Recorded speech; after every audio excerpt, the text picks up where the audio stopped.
கல்வியை கொடுக்கிற அந்த உன்னதமான பணியை, அந்த உயர்ந்த பணியை மேற்கொண்டு வருகிற இந்த சிறப்பு கௌரவ விரிவுரையாளர்களுக்காக அவருடைய கோரிக்கையை நிறைவேற்றுவதற்கு கவலை இல்லாமல் இருக்கிறார்கள்.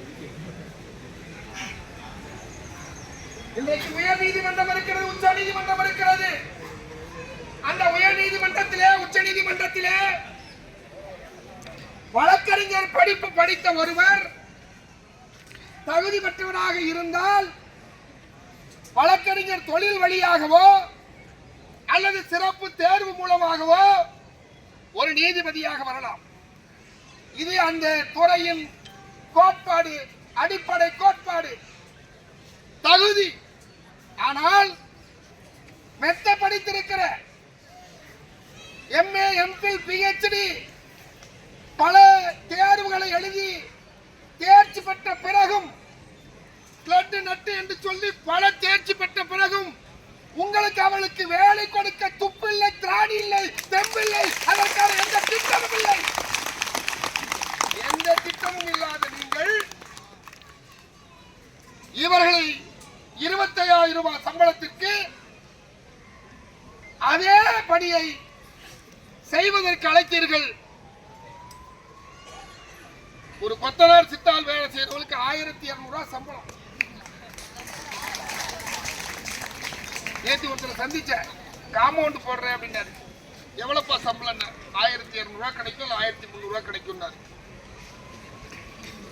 ஏறக்குறை என்ன ஆச்சு? அப்ப அவருக்கு 30 நாளுக்கு மேல இருக்கும். அவரா பார்த்து போனாதான் 30 நாளைக்கு 30,000 ரூபாய் பிளஸ் 32,000, ஒரு 36,000 ரூபாய் கிடைக்குது. அவரை விட MA, MPhil அண்டா குண்டா அடை வச்சு வயலை வித்து வாக்கியால நின்று களை எடுத்து பயிர் பறித்து கஷ்டப்பட்டு வேர்வை சிந்தி ரத்தம் சிந்தி என் மகன் படித்து விட்டான், இனி என்னை காப்பாற்றுவான், என் தங்கை படித்து விட்டால் என்னை காப்பாற்றுவான், என் தம்பி படித்து விட்டான் என்னை காப்பாற்றுவான், என் பிள்ளை படித்து விட்டான் அடுத்த தலைமுறையை காப்பாற்றுவான் என்று கனவு கண்டு லட்சியத்தோடு படிக்க வைத்து அந்த உழைத்து கொட்டி ஓடாய் போன, உருகுலைந்து போன அந்த தாய்மார்களாக அல்லது சகோதரனாக சகோதரியாக இருக்கக்கூடிய கனவில் ஒரு அரசு மண்ணலி போடுகிறது, ஒரு அரசு மண்ணலி போடுகிறது. ஆனால் விளம்பரங்களிலே பெரிய அளவிலே விளம்பரம் செய்கிறார்கள். இந்த அரசு கல்வியை கொடுப்பதில் முதன்மையாக குறிக்கோளாக வைத்திருக்கிறது. இதுதான் தமிழ்நாட்டின் லட்சணம் அவலட்சணமாக இருக்கிறது என்று நான் சுட்டிக்காட்ட கடமைப்பட்டிருக்கிறேன். பொதுவா தேர்தல் வந்தா, தேர்தல் வருவதற்கு முன்னாடி எல்லா துறையில் இருக்கவங்களும் அல்லது வெவ்வேறு துறையை சாராத எல்லோரும் அந்த கோரிக்கை முன்வைத்து வீதியில் வந்து போராடலாம். அப்படித்தான் அரசு ஊழியர்கள் போராடுகிறாங்க, செவிலியர் போராடுறாங்க, துப்புரவு தொழிலாளர்கள் போராடுறாங்க.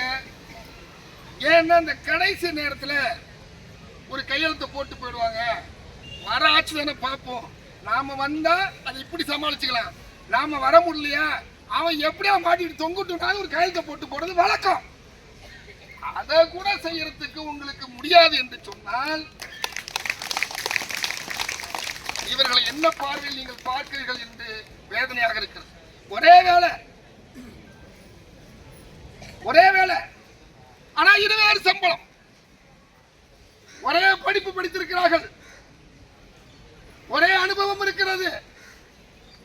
இன்னும் சொல்ல போனா இந்த துறைக்கு ஒரு டைரக்டரை கொண்டு வந்து IAS ஆபீசரா போட்டிருக்காங்க. நான் நீதித்துறையை சொன்னேன், எனக்கு தெரிஞ்ச பச்சையா சொல்ற உளவுத்துறை குறிச்சு எடுத்துங்க. இருக்கிற IAS ஆபீசர்லயே ஒரு வேலையும் தெரியாத ஒரு IAS ஆபீசர் ஒருத்தர் உண்டுன்னா அது தப்பான வெளியே வச்சுங்க. நான் சொல்றதுல குறை இருந்தா உளவுத்துறை அதிகாரி வந்திருப்பாங்க, 2 உளவுத்துறை அதிகாரி இருப்பாங்க, மாநில சர்க்காருக்கு இருப்பாங்க. இந்த உயர்கல்வித்துறையில என்ன நடக்குன்னு பாக்கிறதுக்கு வந்திருப்பீங்க. நான் சொன்னது உண்மையா இருந்தா என்ன நேரம் வச்சு கேளு. ஒரு ஃபைல் நம்பர் கிடையாது, சாதாரண சின்ன விஷயத்துக்கும். அப்படி இருக்கு நீ எங்க உட்கார்ந்துருக்க எல்லாத்தையும் அமைச்சர்கள்னா நீ எதுக்கு உட்கார்ந்திருக்க? எதுவாக இருந்தாலும் அரசை கேட்க வேண்டும் என்று நீங்கள் சொன்னால் நீங்கள் எதற்காக இந்த இருக்கையில் அமர்ந்திருக்கிறீர்கள்? ஏன்னா என் வழி எனக்கு தான் தெரியும், என்னுடைய கண்ணீர் எனக்கு தான் தெரியும். ஒரு கண்ணி வலிச்சா இன்னொரு கண்ணில் தண்ணி வரும் தானா? ஏன்னா உங்கள ஒருவர் அந்த இடத்துல உட்கார்ந்து இருந்தால் அந்த வழி தெரியும், அந்த வேதனை தெரியும், அந்த புலம்பல் தெரியும், அந்த அழுகை தெரியும், அந்த வீட்டில் இருக்கக்கூடிய கஷ்ட நஷ்டம் அத்தனையும் தெரியும். நேரடியாவே பச்சைங்களை கையெழுத்து போறதுக்கு டைரக்ட் டிக்கெட் எடுத்து வந்தவங்க, அவங்களுக்கு இது தெரியாது, அந்த வழியை தெரியாது. எனக்கு தெரிஞ்சு இதுக்குள்ள டைரக்டர் வந்தவங்க எனக்கு நிறைய பேர் சொல்ல விரும்பல, பெரிய பெரிய அதிகாரிலாம் இருக்காங்க, துப்பாக்கியோட வந்தவர்களா இருக்காரு. இந்த துறைக்குள்ள வரப்ப துப்பாக்கியோட லெப்ட்ல வச்சுட்டு தான் வருவாரு. ஆனா இந்த மாதிரி இருக்கக்கூடிய உங்களுடைய கோரிக்கையையும் மாணவனுடைய நலன் கருதி அரசு எந்த முடிவெடுத்தாலும் சரி அது சரியான முடிவாக இருந்தால் ஒத்துக்கொள்வார், இல்லை என்றால் எந்த சொல்லும் நான் ஒத்துக்கொள்ள மாட்டேன் என்று போராடிய பெருமைக்குரிய இடம் இந்த இடம், பெருமைக்குரிய இடம் இந்த இடம். நீங்க என்ன செய்யணும்? நான் உங்களை குற்றம் சொல்லல, நீங்க என்ன செய்யணும்? எங்க அரசாங்கத்தில் இந்த நேரத்தில் கேட்டாதாங்க நடக்கும். இடைக்கால பட்ஜெட் போட்டுட்டாங்களா? முன்னாடி என்ன செய்யணும்? 9 நாளைக்கு முன்னாடி பேசுறாங்க. இது 9 நாள் கதையா? பல ஆண்டு காலமான கதை. தொடர்ந்து போராடப்படுகிறது, தொடர்ந்து கோரிக்கை வைக்கப்பட்டிருக்குது. இவர்களுடைய கோரிக்கை பற்றி கிஞ்சிட்டும் கவலை கொள்ளாமல் ஒரு அரசு இருக்குமே, அரசை யார் சொல்ல வேண்டும்? இந்த இருக்கையில் இருக்கக்கூடிய நீங்களும் இந்த அமைச்சர் இந்த பொறுப்பில் இருக்கக்கூடிய திருமிகு கோவி செழியனவர்கள் தான் பொறுப்பெடுத்து செய்யணும்.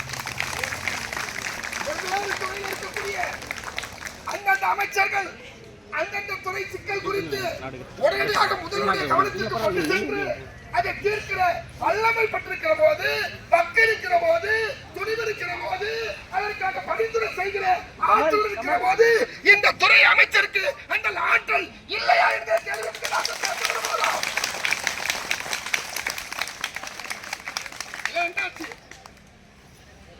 இது சாதாரண பிரச்சனை இல்ல. உழவு நினைச்சீங்க, அரசு குறிச்சீங்க, தயவு செய்து உளவுத்துறை அரசு வந்தவங்க குறிச்சீங்க. 59 ஓட்டுல இருந்து ஒரு 5000 ஓட்டு வரைக்கும் கிட்டத்தட்ட ஒரு 35 இடத்துக்கு கிட்டத்தட்ட வெற்றி வாய்ப்பு தேர்தலுக்கா போடுச்சு.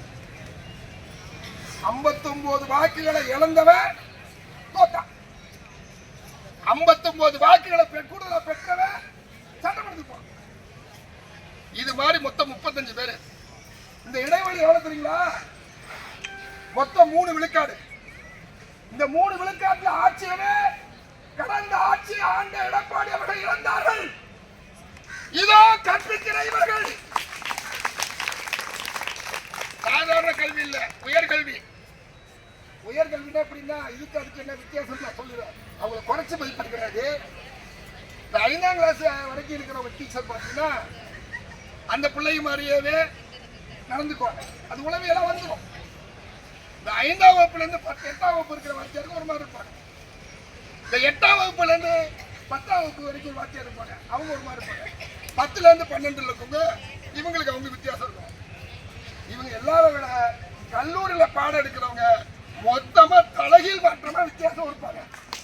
எப்படி சுதந்திரம், ஜனநாயகம், சுயமரியாதை இவற்றையெல்லாம் அனைத்தும் தெரிந்து வைத்திருக்கக்கூடிய ஒருவராக இருப்பாங்க. அப்ப அதை போதிக்கக்கூடிய இடத்துல இருக்கக்கூடியவர்கள் போதித்தால் யானை காதுல பூண்ட எறும்பு போல இந்த அரசினுடைய ஆட்சியுடைய அடிமட்டத்தில் சாய்க்கக்கூடிய இடத்துல இருக்கக்கூடிய இவர்களை கண்டும் காணாமல் நீங்கள் விட்டால் இந்த ஆட்சி மீண்டும் வரும் என்று கனவு கண்டு கொண்டிருக்கக்கூடிய திரு முத்துவேல் மிகப்பெரிய நெருக்கடியாக அமையும். உங்களுக்கு எதிராளி சுத்தி இருக்கலாம், கூட இருக்கக்கூடிய இவர்களை எதிராளியாக நீங்கள் மாற்றிக்கொள்ள வேண்டாம் என்று மெத்த பணிவோடு இந்த அரசுக்கு நாங்கள் வேண்டுகோள் வைக்கிறோம். கனிவோடு பார்க்கக்கூடியவராக முதல்வர் இருக்கிறார் என்பது உண்மையானால் ஏன் கௌரவ விடுதலாளர்களுக்கு மத்தியில் அந்த கனிவு பறக்கவில்லை? நீங்க எடுத்து தாங்கன்னு சொல்ல, நீங்க புதுசா சட்டம் போட்டு தாங்கன்னு சொல்ல, நீங்க அதுக்கு கமிட்டி அமைங்கன்னு சொல்லல. நாங்க என்ன கேட்கிறோம், ஏற்கனவே உங்களுக்கு தலையில ஒருத்தன் இருக்கவல்ல, தளபதி எழுதுறவன், அவன் ஏற்கனவே எழுதிட்டான். 57 700 எழுதிட்டான். அதை கொடுக்க முடியுமா முடியாதா? கொடுக்க தகுதி இல்லைன்னா ஆட்சி இருப்பதற்கு தகுதி என்பதுதான் பொருள் என்று நான் சொல்ல கடமைப்பட்டிருக்கிறேன். உச்ச நீதிமன்றத்திலும் உயர் நீதிமன்றத்திலும் தினம் கொட்டு வாங்குற ஒரு அரசு தமிழ்நாடு அரசாக தான் இருக்கு.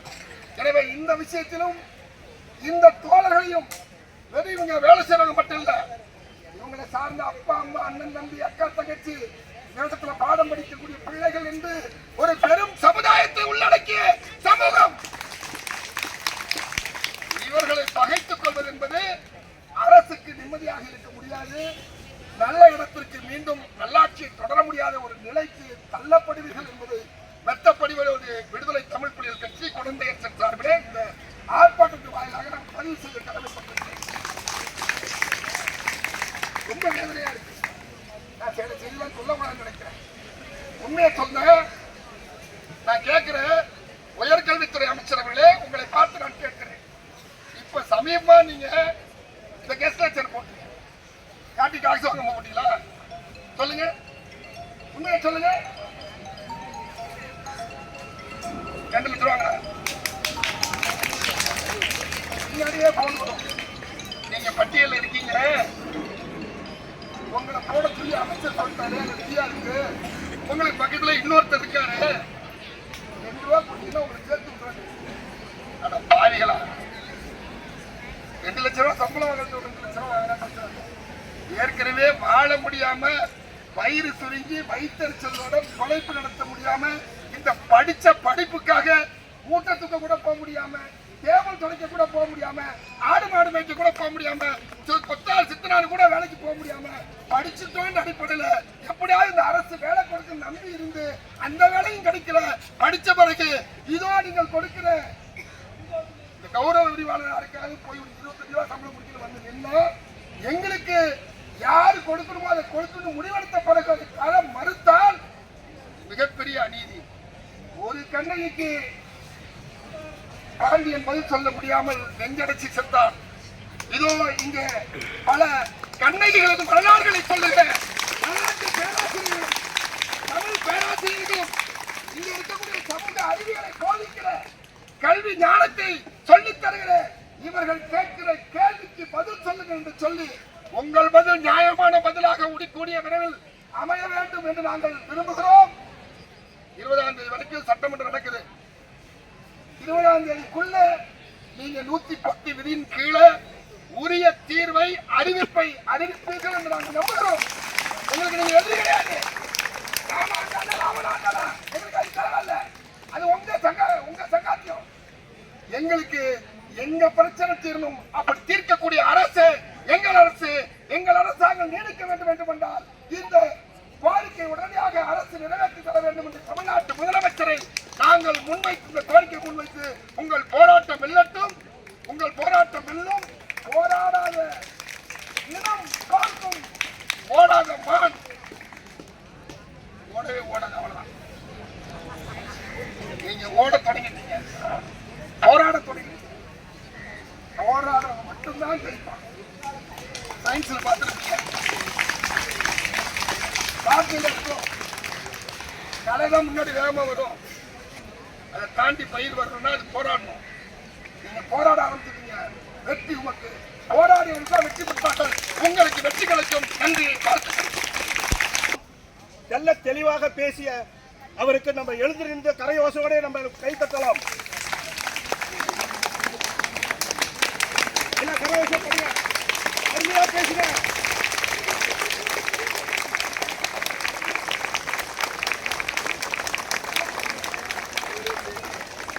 ஒரே ஒரு செய்தி மறந்துட்டேன். தமிழ்நாடு காவல்துறைக்கு ஒரு அன்பான வேண்டுகோள். ஒரு அமைதியான ஜனநாயகபூர்வமான போராட்டத்தை ரசிக்க துடிப்பது நல்ல பண்பல்ல. இங்கே அமைதியான வழியில் அவளுடைய வளாகத்திற்குள்ளே போராடுகிறவர்களுக்கு ஆதரவளிக்கக்கூடியவர்களை நீங்கள் அனுமதிக்க மறுப்பதும் அல்லது மேலே கேட்டு சொல்லுவதும் என்பது ஒரு சரியான அணுகுமுறையாக இல்லை என்பதை தமிழ்நாடு காவல்துறைக்கு சுட்டிக்காட்டி குண்டாந்தடியும் துப்பாக்கி தோட்டாவி வைத்து ஒரு போராட்டத்தை முடிவுக்கு கொண்டு வந்துவிட முடியாது. அது தப்பான எண்ணம். உங்கள் அரசினுடைய தலைமை பீடத்துக்கு சொல்லுங்கள். காக்கி சட்டை வைத்து மிரட்டுவது என்பது சமூகத்தில் அப்படி மிரட்டிய அரசுகள் எங்கோ ஒரு மூலையில கோபுரத்திலிருந்து